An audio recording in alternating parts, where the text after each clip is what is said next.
राधे राधे। स्वागत है आप सभी का एक नई कहानी में।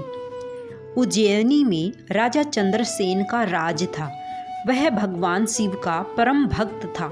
शिवगणों में मुख्य मणिभद्र नामक गण उसका मित्र था। एक बार मणिभद्र ने राजा चंद्रसेन को एक अत्यंत तेजोमय चिंतामणि प्रदान की। चंद्रसेन ने इसे गले में धारण किया तो उसका प्रभामंडल तो जगमगा ही उठा, साथ ही दूरस्थ देशों में उसकी यश कीर्ति बढ़ने लगी। उस मणि को प्राप्त करने के लिए दूसरे राजाओं ने प्रयास आरंभ कर दिया। कुछ ने प्रत्यक्ष मांग की, कुछ ने विनती की। चूंकि वह राजा की अत्यंत प्रिय वस्तु थी, अतः राजा ने वह मणि किसी को नहीं दी। अत्यंत उन पर मणि आकांक्षी राजाओं ने आक्रमण कर दिया। शिव भक्त चंद्रसेन भगवान महाकाल की शरण में जाकर ध्यानमग्न हो गए। जब चंद्रसेन समाधिस्थ था, तब वहाँ कोई गोपी अपने छोटे बालक को साथ लेकर दर्शन हेतु आई। बालक की उम्र थी 5 वर्ष और गोपी विधवा थी। राजा चंद्रसेन को ध्यानमग्न देखकर बालक भी शिव की पूजा हेतु प्रेरित हुआ।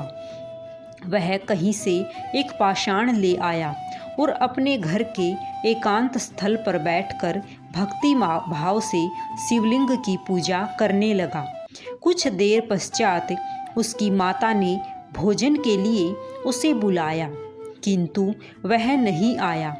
फिर बुलाया, वह फिर नहीं आया। माता स्वयं बुलाने आई तो उसने देखा बालक ध्यानमग्न बैठा है और उसकी आवाज़ सुन नहीं रहा है।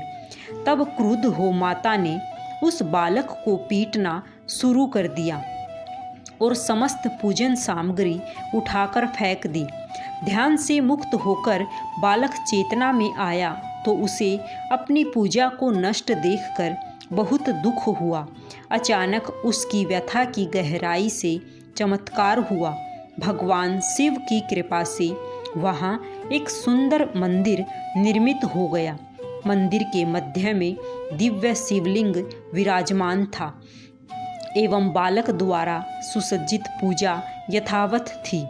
उसकी माता की तद्रा भंग हुई तो वह भी आश्चर्यचकित हो गई।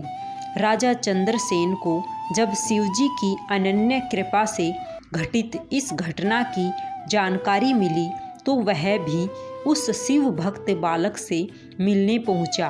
अन्य राजा जो मणि हेतु युद्ध पर उतारू थे, वे भी पहुँचे।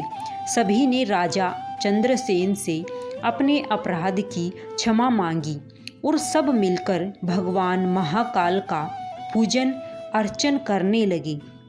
तभी वहाँ राम भक्त श्री हनुमान जी अवतरित हुए और उन्होंने गोप बालक को गोद में बैठाकर सभी राजाओं और उपस्थित जन समुदाय को संबोधित किया। रीते शिवम न्यायतमा गतिरस्ति शरीरिणाम एवं गोप सूतोदिष्ट्या शिव पूजां विलोक्य च आमंत्रणापि संपूज्यम शिवम व्याप्तवान्।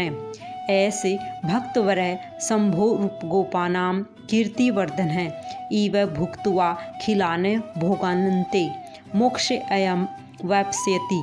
अस्य वशस् अष्ट भावी नंदोम नाम महायश्या प्राप्तयते तस्य पुत्रत्वं कृष्णो नारायणाय सव्यम। अर्थात शिव के अतिरिक्त प्राणियों की कोई गति नहीं है। इस गोप बालक ने अन्यत्र शिव पूजा को मात्र देखकर ही बिना किसी मंत्र अथवा विधि विधान के शिव आराधना कर शिवत्य सर्वविध मंगल को प्राप्त किया है।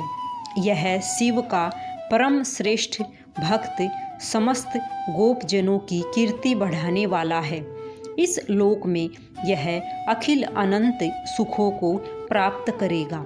वह मृत्यु उपरांत मोक्ष को प्राप्त होगा। इसी के वंश का 8वां पुरुष महायशस्वी नंद होगा। जिसके पुत्र के रूप में स्वयं नारायण कृष्ण नाम से प्रतिष्ठित होंगे। कहा जाता है भगवान महाकाल तब ही से उज्जैनी में स्वयं विराजमान हैं। हमारे प्राचीन ग्रंथों में महाकाल की असीम महिमा का वर्णन मिलता है। महाकाल साक्षात राजाधिराज देवता माने गए हैं। अगर कहानी पसंद आई हो तो चैनल को सब्सक्राइब अवश्य करें। मिलते हैं अगली कहानी में। सभी को राधे राधे, सभी को जय श्री कृष्णा।